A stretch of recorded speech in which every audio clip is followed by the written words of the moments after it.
Hey, hello everyone. Welcome to another episode of 5 Lug Racing. With you as always, my name is Don, my partner in crime, Ryan. We are here talking everything Watkins Glen breakdown. We're going to preview Richmond for you also. We've got a special little surprise for you Ryan's going to let you guys know about. But first, of course, we got to shout out our amazing sponsor, KK's Diecast Community on Facebook. That is just an incredible site. Get all your diecast, all your memorabilia stuff, trading cards, you name it. It's all there. We'll leave a link down in our description for you guys to go check that out. Go get you some NASCAR memorabilia, y'all. This week, KK's Diecast Community has a diecast of the week, but it's actually 4 diecasts. It's going to be our bubble drivers this week.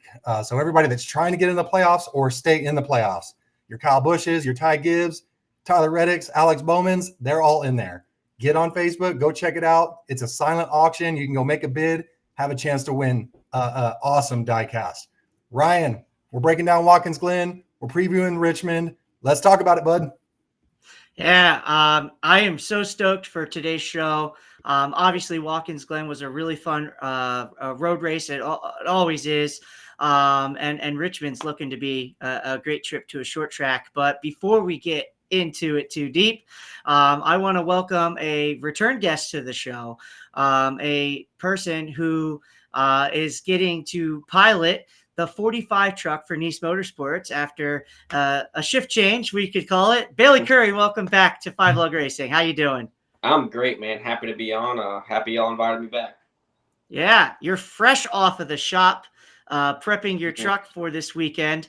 For those who may not have seen it, Bayley, again, is a return guest. We did a whole episode, kind of diving into your story, your background. But for those who haven't seen that,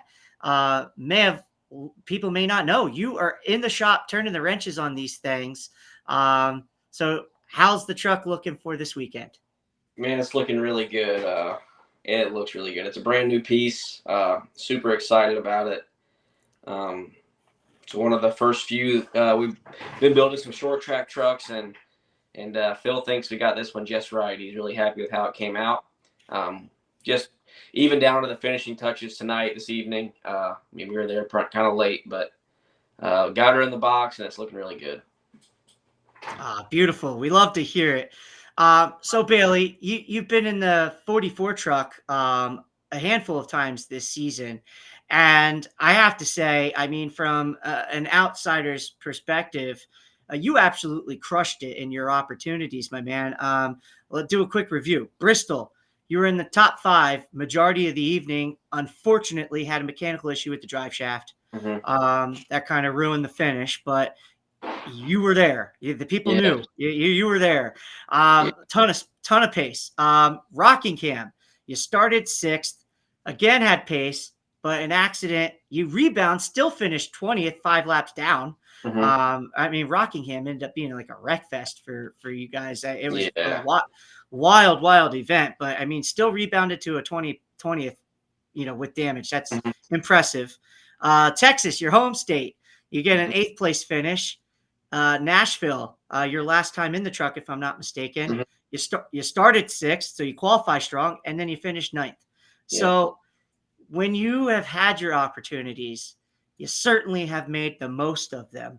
And you definitely have shown that you are capable of displaying the pace and what it takes to get the results in this series. Something we've talked about in the past in your interviews as well. You just need your opportunity. So speaking of opportunity, obviously we have news break with the mix up here. Caden Honeycutt no longer in the 45. So the news breaks. You get the call. You're the next man up. What's your mindset in that situation? Obviously super excited. I had a handful of races towards the end of the year that I was going to run. And then to get told I was going to get to run the rest of them, I was super excited to be in the 45 truck and work with Phil and those guys. Really excited about that. I worked with Phil one time in my career, and this was during COVID. I believe we started 39th because there was 40 trucks, and we were in 3rd with 2 left to go and got a flat right rear on a restart. But yeah, man, I'm really excited about it. Just excited. there was some other tracks I didn't think I was going to get to go to. I wasn't going to go to New Hampshire. I wasn't going to get to run the Roval. I was hoping I could still run Bristol. I want to get some redemption for that one after winning the stage, and I felt like we had the best truck all night there. But yeah, just super excited to be back in the truck.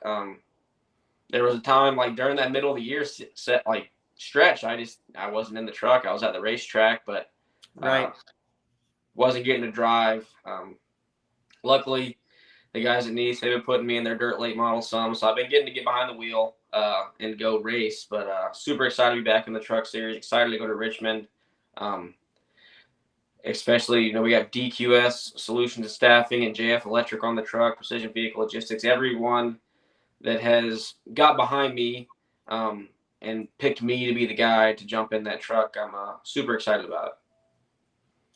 Yeah, you gotta love, it's kind of like a full circle moment. And, the 45 truck, I obviously, I know Caden is a different driver. The driving styles may be different, and you may like a different setup than he does too. But all things considered, your 45 truck from our perspective looks to be more of that flagship truck, and sitting sixth in owners points right now. So you still are going to be having a great opportunity to continue to get good finishes and land a really good end of the season for NIECE. And that's got to be special for you, because it's a place where you've spent a good part of your career getting your opportunities and working on these trucks and just scratching and clawing to get behind the wheel. And we couldn't be more excited for you. I think you're inheriting a great opportunity, but you're also deserving of this opportunity as well. Like I said, those results speak of themselves. I know we got to catch up at Pocono this year, and you weren't running that one, but you always have such a positive mindset, and it's fun to watch your mindset of the mechanical side of things too. So what all did you have as far as the responsibilities and ties into the truck this weekend going into Richmond? So, I'll be honest, 45 guys do a great job. Everyone in NIECE Motorsports does a great job. I've been a lot more hands-off with this one. I've been, talk about the dirt car again. I've been working a lot on that just because there's really no one else to do it.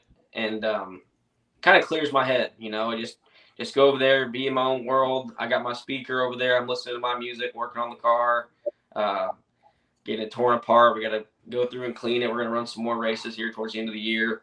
But yeah, I kind of let those guys do their deal. This afternoon, we're getting ready for just going through stuff for pit crews. Our pit crews are in-house at NIECE, so we spend a lot of time with them, making sure the trucks are pittable. And we had some issues we wanted to work out, and I helped do that. And I guess I still dyno the trucks. I still get in the truck and dyno it.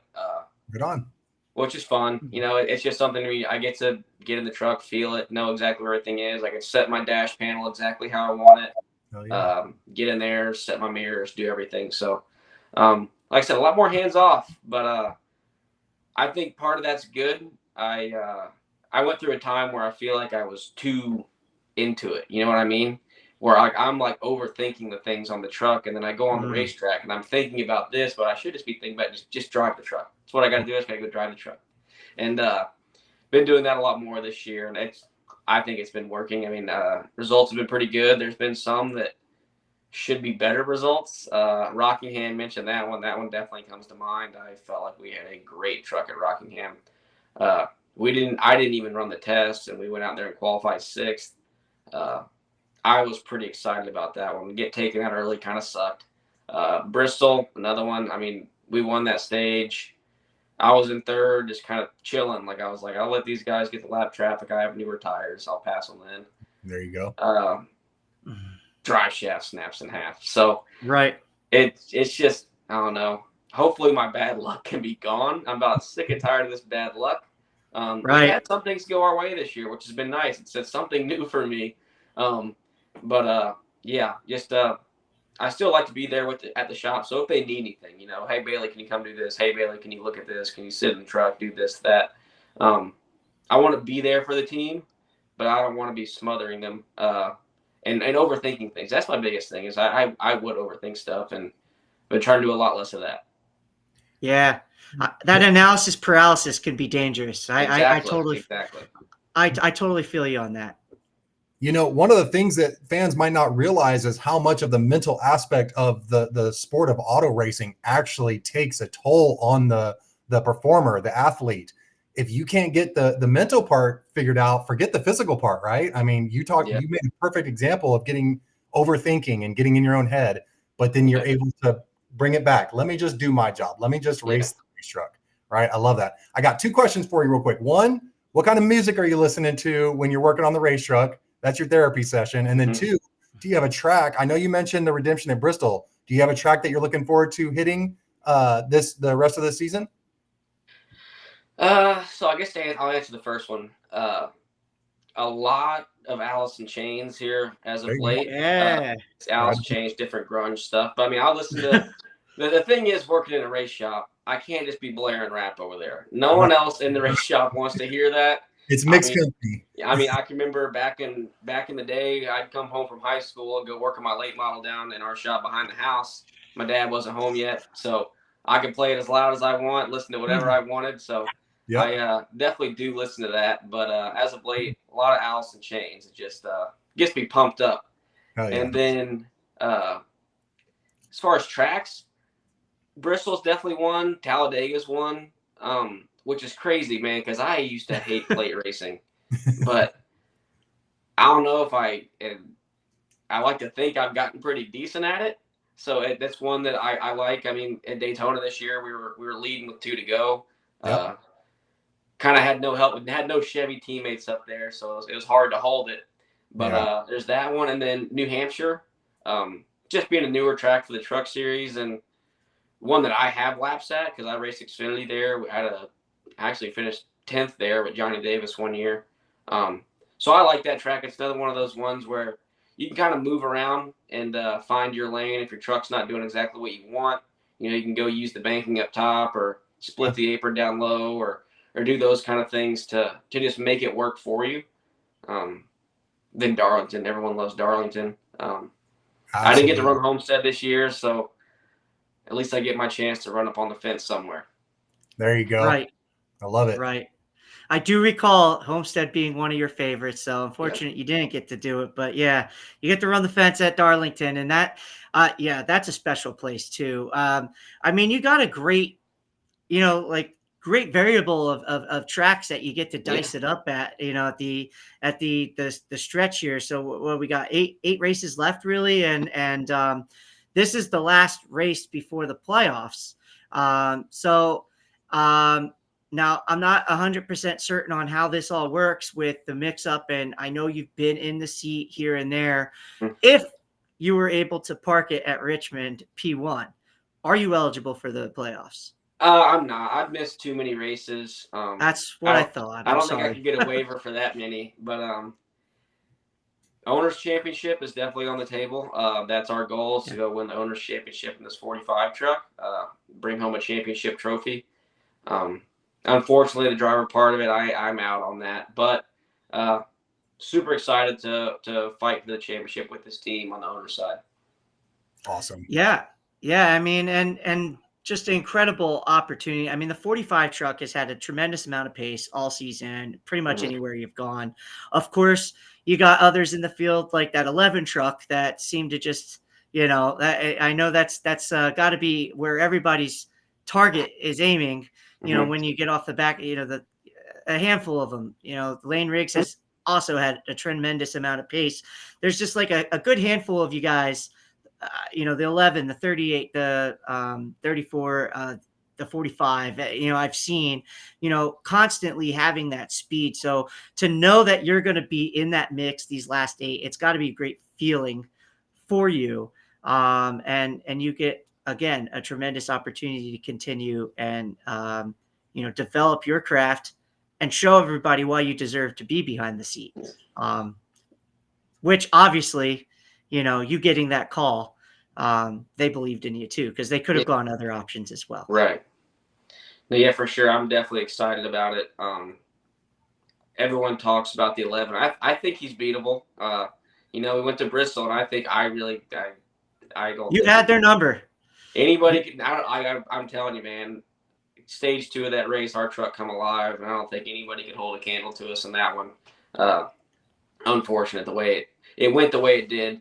But yeah, I mean, like, I know working with this 45 team, our goal is to go win races, and obviously to do that, we got to go through the 11, the 34. But those are just trucks. They're all just trucks out there. They're all just a number in the field. So just got to go do it and keep working at it and just get better every week. Now, does this 45 seat have any 2026 aspirations attached to it, or is this a 2025 deal only right now? I mean, I'd love to be in the truck in 2026. Absolutely. That's not, sorted out or anything yet, but okay. I'd love to. I mean, we'll see how these 8 go, and if they go good, hopefully I can land there next year. There you go.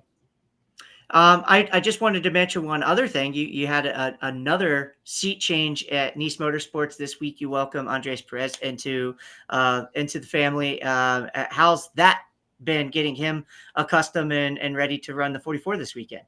It's been cool. He's been around the shop this week a lot. I hadn't talked to him much prior. I believe the most we talked was we did a Chevrolet kind of track day thing at Lime Rock with some Camaros up there, and I talked to him a little bit up there. Nice kid. I think he'll do really well in that 44 truck. 44 team has obviously had a lot of speed this year. I feel like both me and Ross have had chances to win in that thing. Yep. So I don't see it being any different for him. He had a great run at Watkins Glen going last weekend until the calamity at the end. But yeah, it's been cool to have him around, and excited to race with him as my teammate. Now, will you inherit your pit crew that you had at the beginning of the season to the 45, or does NIECE keep the crews on the truck, the specific truck number? No, I'll still be. So I'll have the 45 crew that's been the 45 crew all year. Okay. Right. Yeah. No, but I mean, that's one other thing I do. I haven't done it as much lately. Someone took my seat in the pit practice truck, but I did a lot of pit practice at the beginning of the year, and getting to work with all those guys, getting to know them. And it's been cool to do the pit practice thing because I can kind of learn what they want in a practice scenario and not be on a race weekend. Right. Yeah, that's awesome. And, one final thing for you, heading into Richmond, that is a unique track in and of itself. It's a D-shaped short track oval. Mm-hmm. And your short track stuff has been really, really good. How do you feel about Richmond as a whole, not just the 45 truck, but going to Richmond, Virginia, and getting to rip around there? I've always really liked Richmond. I know some people don't think it's that exciting to watch on TV, which I feel like every track that a driver loves is that way. Every track that a driver's just holding on to it for all they can. So hard to drive. Exciting in the car. Not quite as exciting to watch, but I love Richmond. It's one of those. It reminds me of late model racing. Keeping your tires on it. Got to keep a little bit of right rear in the bank when you need it. You can burn it up quick there. I saw that they added some patches in turn 1, so I'm excited to see how that plays into the race this coming or this weekend.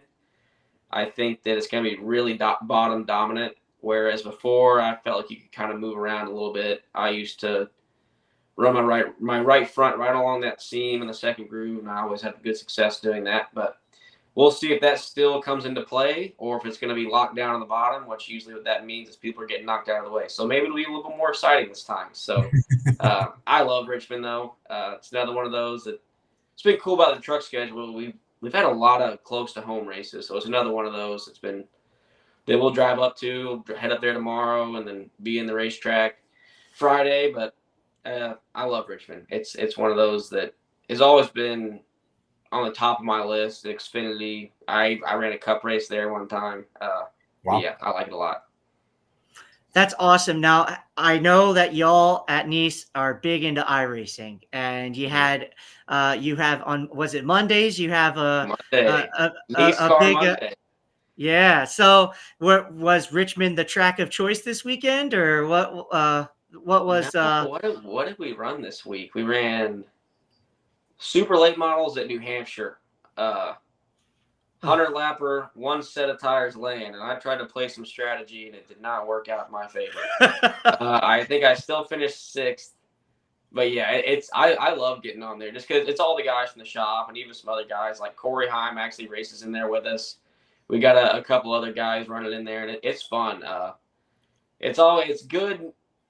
Well, it's good when you run good. If you run bad, the smack talk in the shop Tuesday morning can be kind of rough. But when you're on the good side of it, it feels great. Yeah. Now, did you use iRacing at all for your personal ventures this weekend? Did you run any standalone stuff at Richmond for yourself? No, not really. I really depend on the GM simulator. It is so spot on. And I feel like we made some good adjustments on there and have a really good truck. I was really happy with the truck when we were at the sim.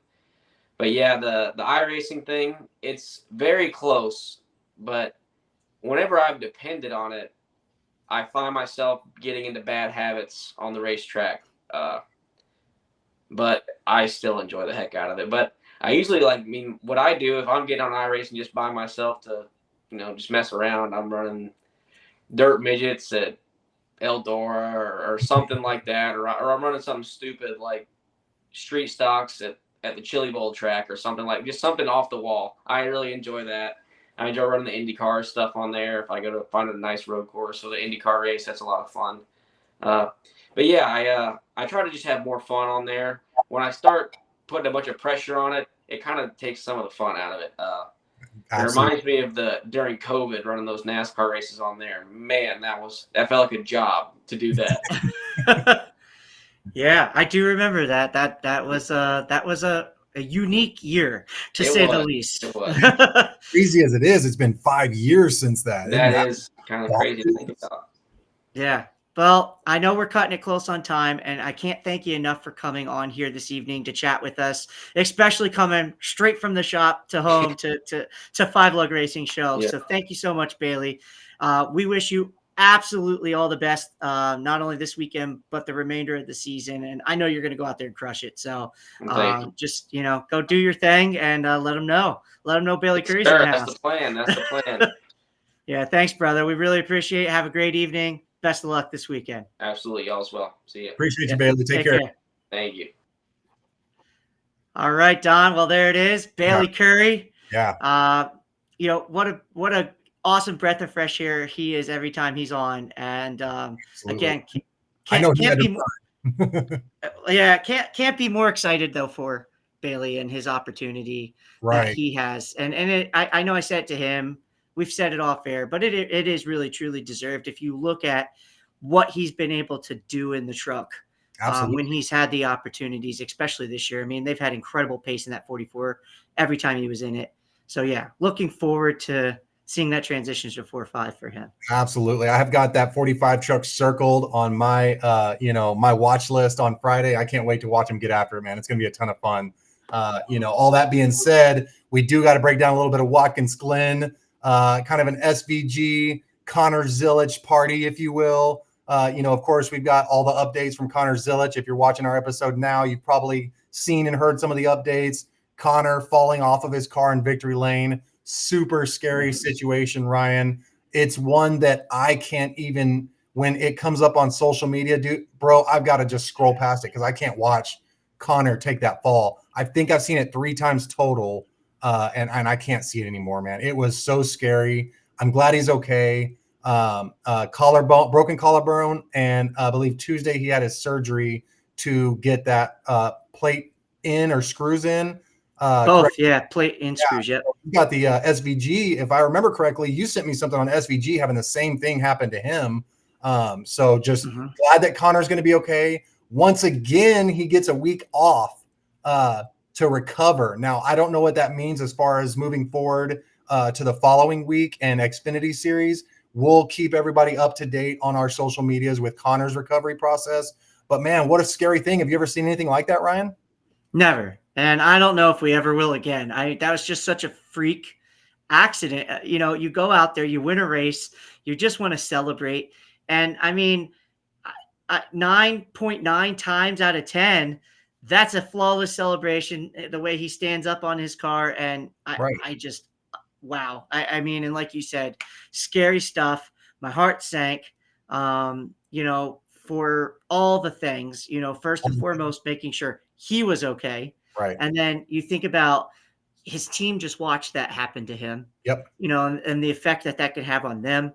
Because we're all people. At the end of the day, they're people. And they have families, they have friends, and, everybody just kind of rallied around him. It was great to see him Sunday at the track and know his spirits were up. And, he was making fun of himself and just, it's just, he's very lighthearted about it.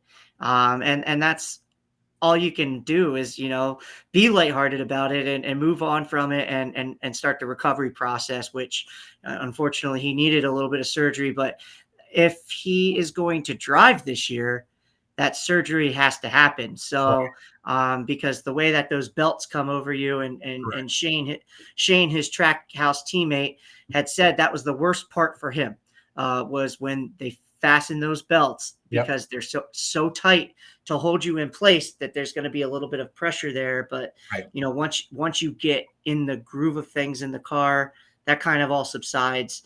Like you said, we don't know how that's all going to play out, if he'll miss, if he'll do a start and pull out of the car, because that's a viable option with the NASCAR rule book. They could absolutely, if you recall, so Daytona's the next track.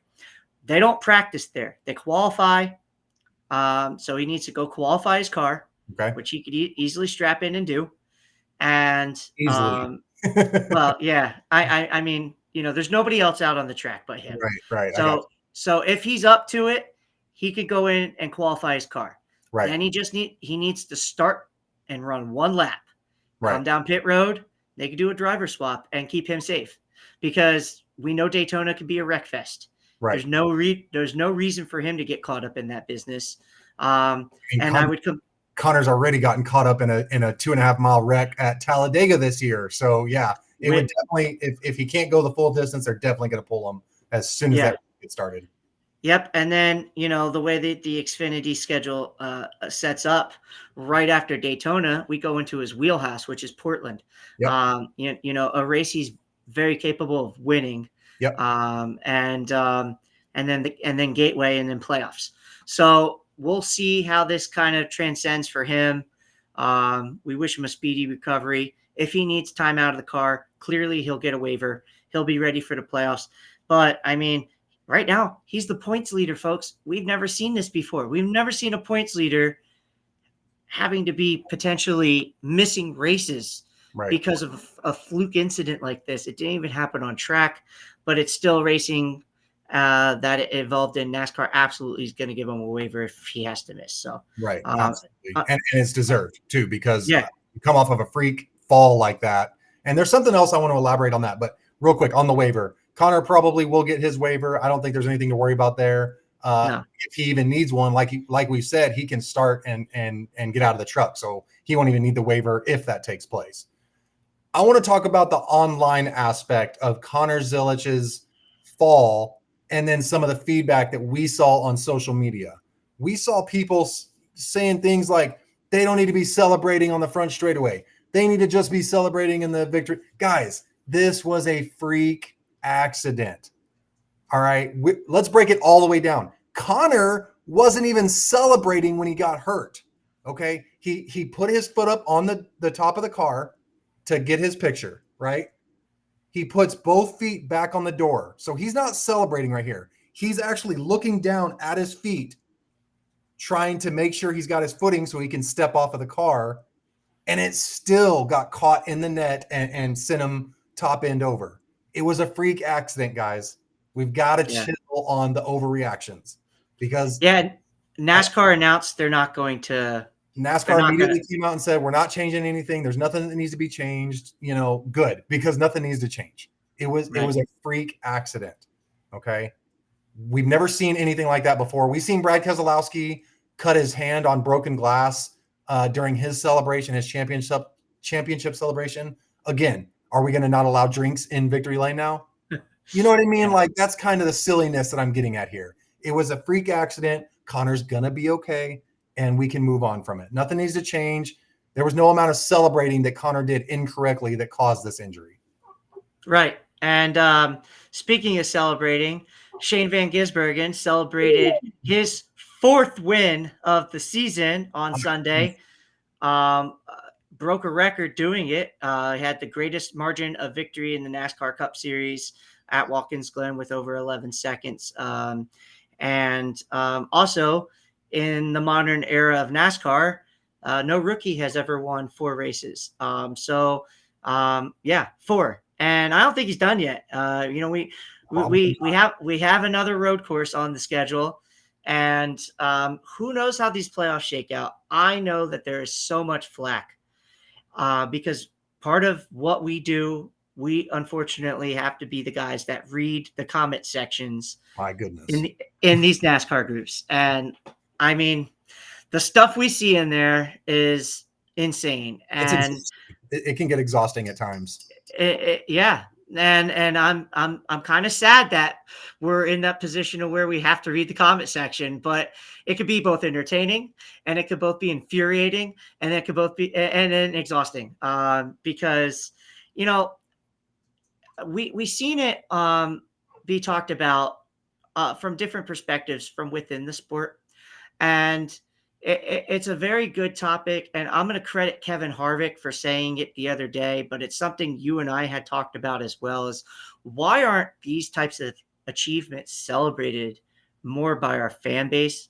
Why is greatness, when it's happening at that moment right in front of you, frowned upon or talked down about? Because I can think back to when I was younger, when Jeff Gordon was winning everything under the sun. Yep. And there was you either loved Jeff Gordon or you hated him. Right. And I don't understand. I mean, you don't have to he doesn't have to be your favorite driver. Right. But you have to appreciate what him and his team were accomplishing. And then you get a guy like Jimmy Johnson. He didn't lose for years. I mean, just won everything, championships included. It's like 7 of them. That's insane. But he got flack, and it's just like, oh well, he's got to be cheating, or he's just they do certain. It's blah blah blah blah blah. There's all these things. Anytime we have situations where great thing, Tony Stewart hit this streak where he was ripping and tearing, he gets hated on. Kyle Busch, well, aside from Kyle's personality, can be fueling some of the conversation there, because he's got to either love it or hate it personality. Right. But the results on the racetrack when he was at his prime, because dare I say that is past him now. Absolutely. Which is unfortunate, but he's on the back end of his career. And I think he even understands that. Right. But, in those moments, the boos coming from the stands, and I get it. Some people have to be the villain in the sport, but Shane Van Gisbergen is not a villain. Not even a speck of villain in this guy's personality, man. He is one of the most humble people and nicest people I've ever had the privilege of meeting, having conversations with. Yep. And on a professional level. Yes. As far as, our professional interactions with him have also been absolutely spot on. Yep. And he just carries himself with such poise and dignity and humbleness and excitedness to be here. And we're experiencing something great, and I'm here for it. Yeah. And I just think that the rest of the field has a lot of work to do. And if the fan base is not okay with their driver getting their butt whooped, then guess what? Your driver needs to get better at these tracks. Yeah. Because, I hate the term road course ringer personally. And it gets thrown around because then we could call all these other guys oval ringers. And most of them aren't even winning. What are we talking about? the win percentage for Shane Van Gisbergen on road courses and NASCAR is absolutely absurd. It's off the charts, Ryan. It is He's absolutely bonkers.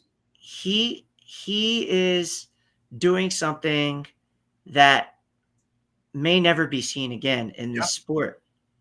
And you know, his losses are less on these tracks than the wins are. Yep. And he's run a good sample size. I think he's still pulling away in Mexico City.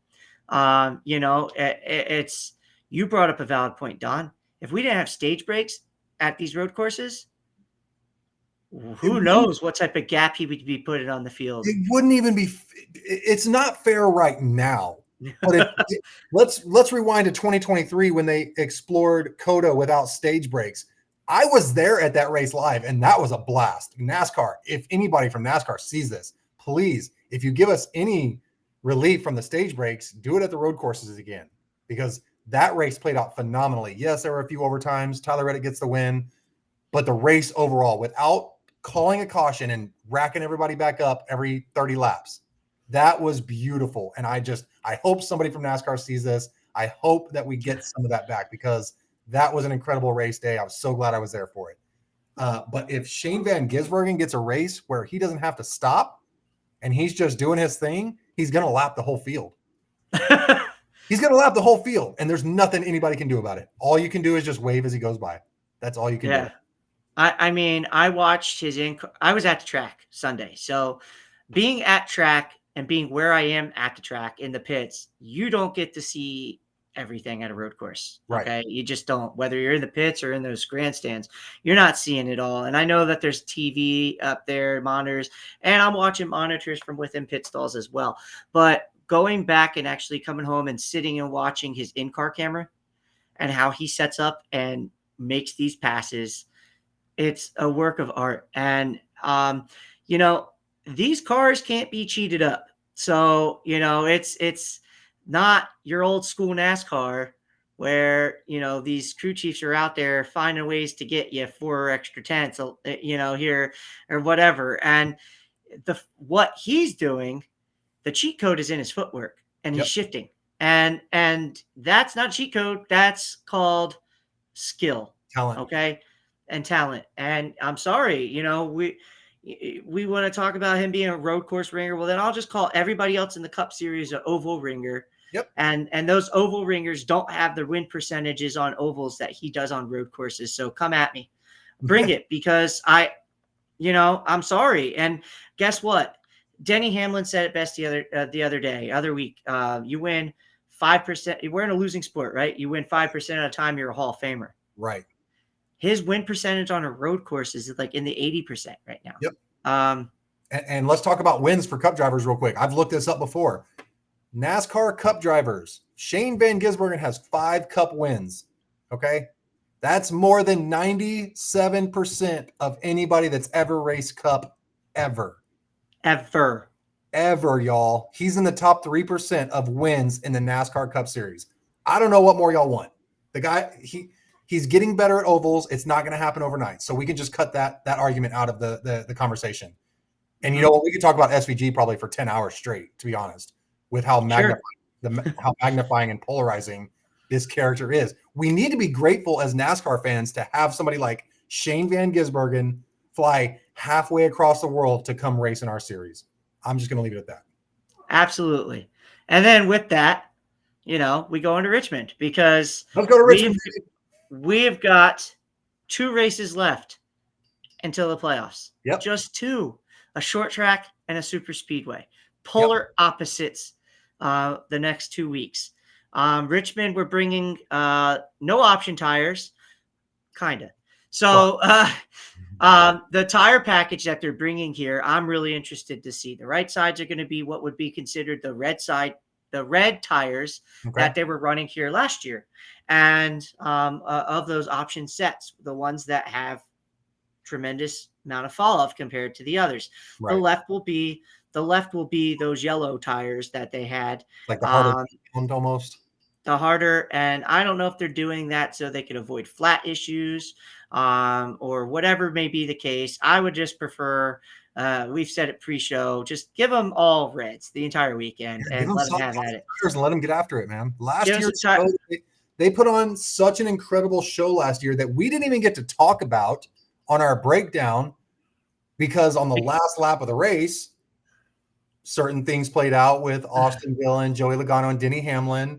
Right. We were prepared, Ryan, to have an entire episode talking about how cool it was to have those tires, and we didn't even get to say a word about it. So now we're going to talk about it now. Yeah. And that's the thing. I mean, they were able to pass more.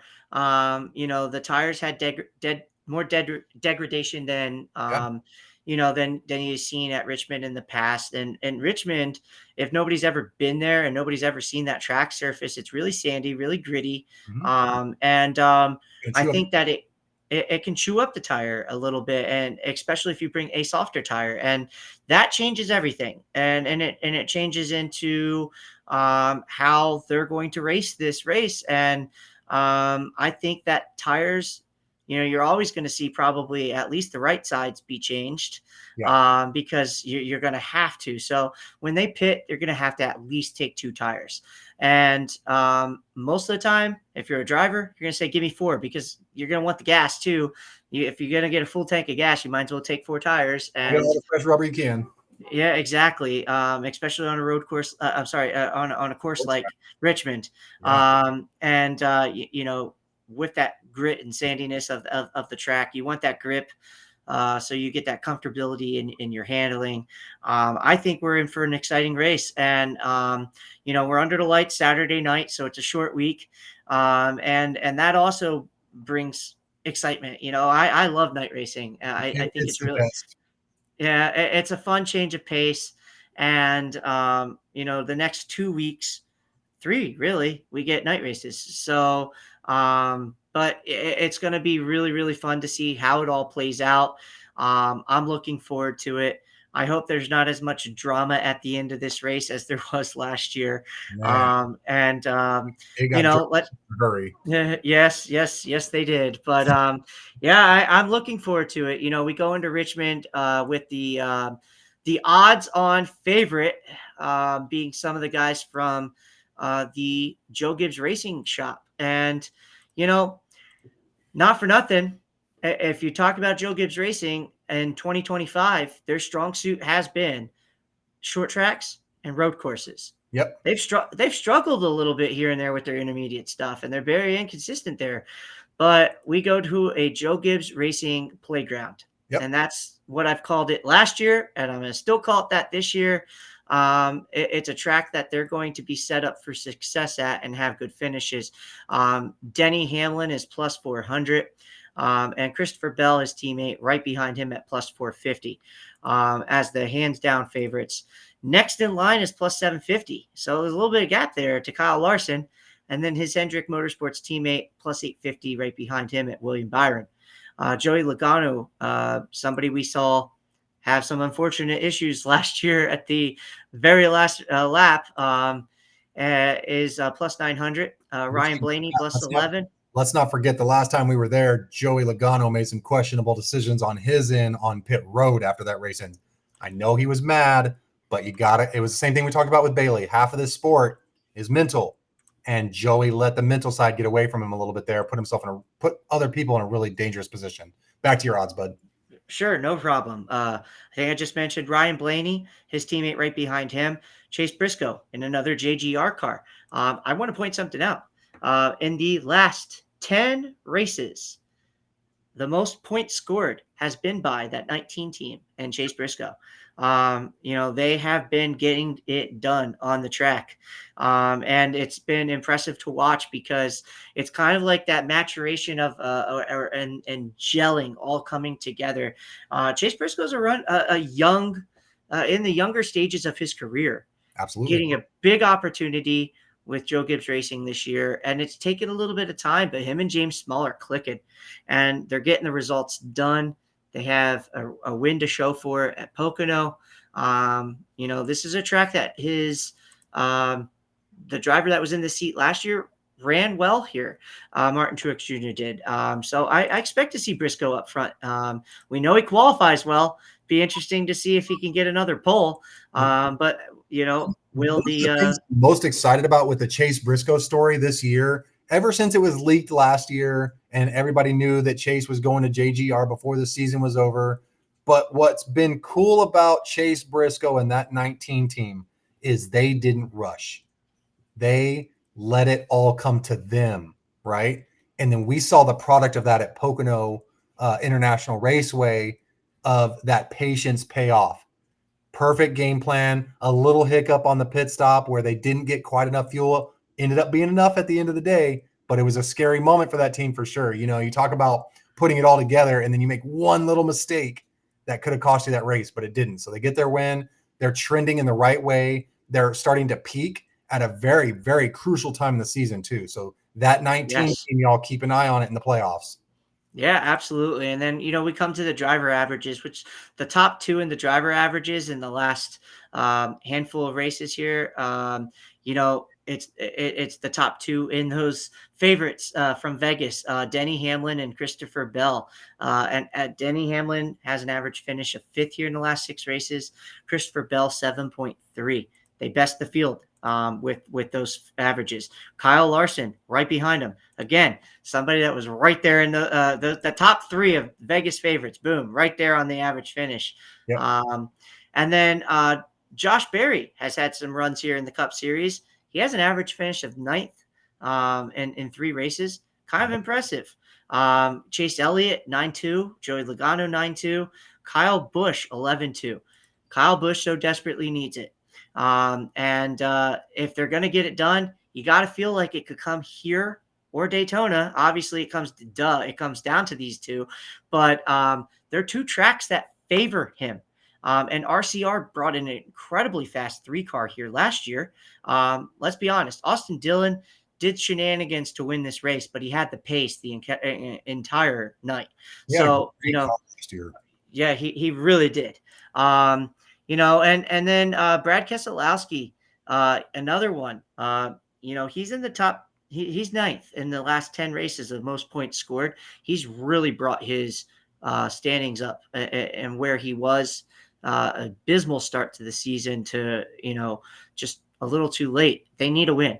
Yeah, 33rd to 19th in less than half a season is pretty remarkable. Pretty impressive stuff. And they've had the pace, they've turned things around. And this is a place he can definitely win. He's done it before. Yep. And I'm interested to see how it's all going to play out. Drivers on the bubble right now, it's tight. It's tight, folks. The playoff standings, we got Tyler Reddick and what seems like he should be good. Right. He's plus 117 above. If he can get out of Richmond, he doesn't need to worry about Daytona. Right. And being caught up in the big one there. He ran well here last year. Yep. And got a good finish.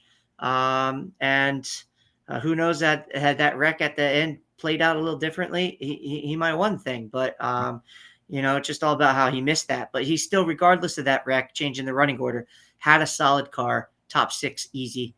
Alex Bowman plus 60 above the cut, Chris Buescher plus 34, and Ryan Preece minus 34. We talk about RFK owner Brad Kay. His 2 cars jockeying for a playoff position right now. And had that guy I just mentioned a few minutes ago, Kyle Busch, happens to win this race this weekend, well, he bumps both of those guys. Yeah. So, it and then puts Alex Bowman right on the bubble.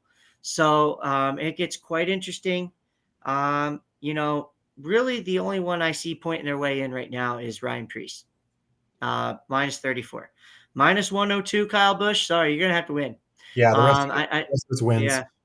Yeah. So the win, in theory, is now in full play the next 2 races. And, well, folks, tighten those belts and buckle up because it's about to get really, really fun. You got Richmond. a little bit of uncertainty with the left and the right package that they're bringing on these tires. But I expect a sporty race. I really do. Yeah. I hope that's what we get. That's what the fans deserve. And then, of course, we're going to gear up for the ultimate wild card of Daytona next week. But yeah, it's that time, Don. It's time for the Pick'em Spotlight, where we bring you our dark horse and our favorite. And I'm going to get things started here. I mentioned him. He's a guy that has, a good track record here in his starts that he's had. He does have a win on the season, and I don't know if it's a fluke win because they definitely had the piece to win that race at Vegas. And yeah, that's right. I'm talking about Josh Berry. But we haven't seen they came out guns blazing to start the year. Yeah. And they fell off. And I don't understand why.